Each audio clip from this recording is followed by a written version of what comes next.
Dans la Web Télé Énergie aujourd'hui, je rencontre le nouveau chouchou du Québec, Karim Ouellette.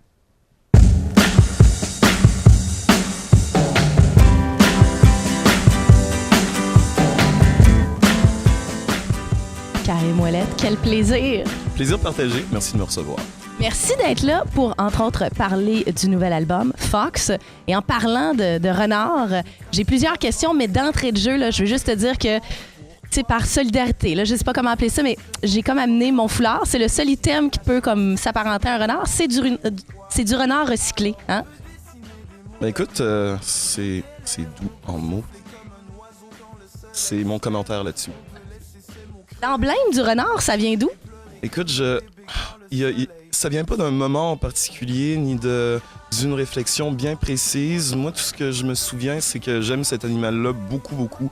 Depuis, je pense, le Robin des Bois de Walt Disney, quand j'étais tout petit, puis c'est un renard, le personnage. Ça m'avait marqué, puis je m'en suis toujours rappelé un peu.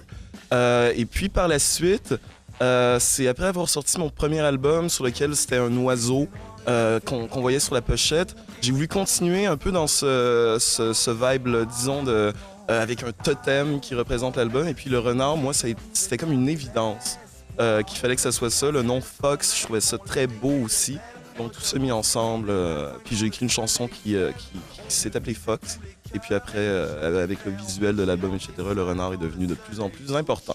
Sur Twitter, souvent, là, je te vois mettre des petits renards partout. Ouais, simplement 3 petites faces de renard, simplement pour rappeler au monde que c'est ça qui est ça. Ouais.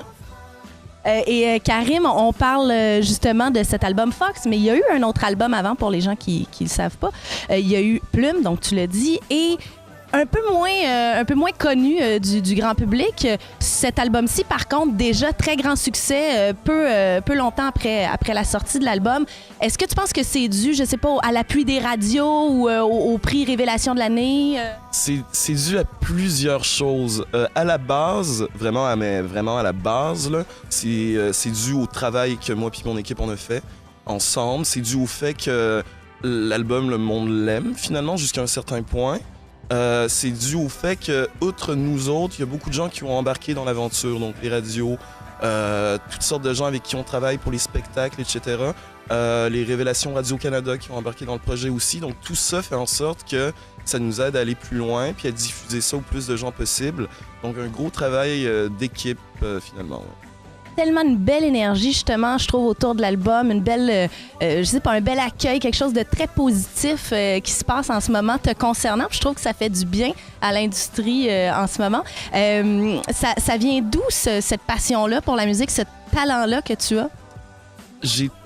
Moi, j'écoute de la musique depuis que je m'en rappelle, depuis que je suis tout petit. Ma mère est musicienne, il y avait des instruments de musique chez nous, on allait voir des spectacles, il y avait quelque chose qui se passait avec la musique de très, comment dire, on était très, très concernés, moi et ma petite sœur, par ça, puis on a comme grandi là-dedans. Le fait d'écouter puis de consommer de la musique créait en moi cette passion-là. Puis un peu plus tard, quand j'ai eu 11 ans ou 12 ans, ben là, j'ai eu ma première guitare. Puis des années plus tard, commencé à composer, etc. Puis tout s'est fait très naturellement. Ça m'a jamais quitté vraiment depuis l'enfance. Puis c'est devenu de plus en plus sérieux puis solide. Qu'est-ce que toi, tu trouves le plus important ou qu'est-ce qui te touche le plus, les paroles ou la musique? Je crois que c'est la façon de mélanger les deux. Parce que moi, même, disons que j'écris une chanson dont je suis très, très fier du texte. Puis je me dis, j'ai jamais écrit quelque chose de beau comme ça, mais qu'on a de la misère avec la musique derrière tout ça, puis finalement ça donne une chanson avec une musique que je vais trouver moyenne, mais un texte que je vais trouver magnifique, ben, je serais pas content. Il faut vraiment que tous ces aspects-là me satisfassent à 100%.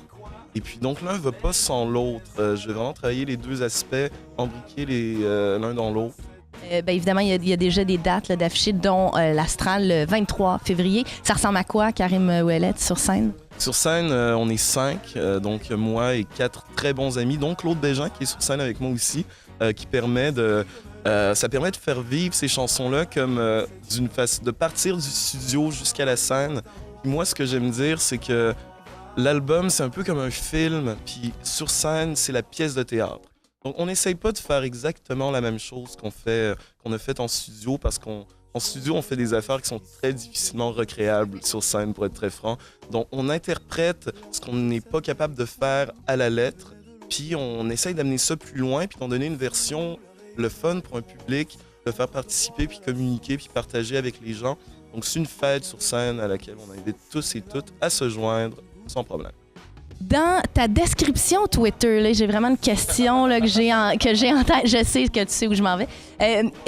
On dirait que je comprends pas. God Gala, ça vient d'où, ça? C'est quoi? Qu'est-ce que ça veut dire? Écoute, c'est une grosse inside, en fait. Tu sais, je me rappelle avoir été...